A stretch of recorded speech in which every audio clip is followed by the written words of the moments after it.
Mga kapatid, alamin po natin ang sitwasyon dyan po sa Senado mismo. Kasama natin ang ating News 5 correspondent Brian Castillo. Brian, good morning.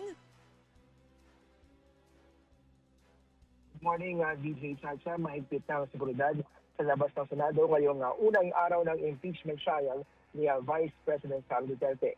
Sa mismong gate ng Senado, may nakaset up ng tent kung saan isa-isang sinusuri ng mga sasakyang pumapasok sa Senate compound. Inaalam dito kung meron silang karampatang credentials o accreditation bago sila papasukin sa loob. Nagsimula na rin magdatingan ang grupo-grupo ng mga pulis mula sa iba't ibang districts at units ng NCRPO na nakatalagang magbantay dito sa Senado. Karagdagang pwersa na yan. Wala pa sa mga naunang pumosisyon dito simula pa kagabi. Kanya-kanya ng pwesto ngayon ang mga pulis upang paitingin ang pagbabantay sa lugar. Sabi ng PNP na sa mahigit 6,000 tauhan nila ang ipakakalat para tiyakin ang seguridad sa isasagawang impeachment trial simula ngayong araw. Papayagan naman daw ng mga otoridad ang pagsasagawa ng kilos protesta.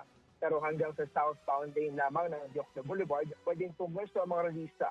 Hindi raw sila papayagan na makalapit sa mismong gate ng Senado. Maximum tolerance pa rin ang pahirali ng pulisya. Pero tulad ng dati, ay hindi raw sila magdadalawang isip na arestuhin ang sinumang manggugulo o mananakit. Sa isang payag, tinayak ni PNP Chief Police General Jose Melencio Natantes Jr. na magiging disiplinado at may paggalang sa karapatan ng bawat isa. Ang ipatutupad na aktaw ng PNP kaugnay sa impeachment trial. Anumang sandali naman mula ngayon ay sasagada ang magkabilang lanes ng kahabaan ng Diokno Boulevard para sa lahat ng motorista bilang bahagi ng ipatutupad na seguridad. Sa mga oras na ito, wala pa tayong nakikitang anumang grupo na nakaantabay dito para magsagawa ng kanilang kilos protesta. Pero handang-handa na lamang pulisya sa anumang posibleng maging senaryo. Brian Castillo para sa Ted Fayon at TJ Chacha sa 105.9 True FM. True FM Live Report. Thank you, Brian Castillo.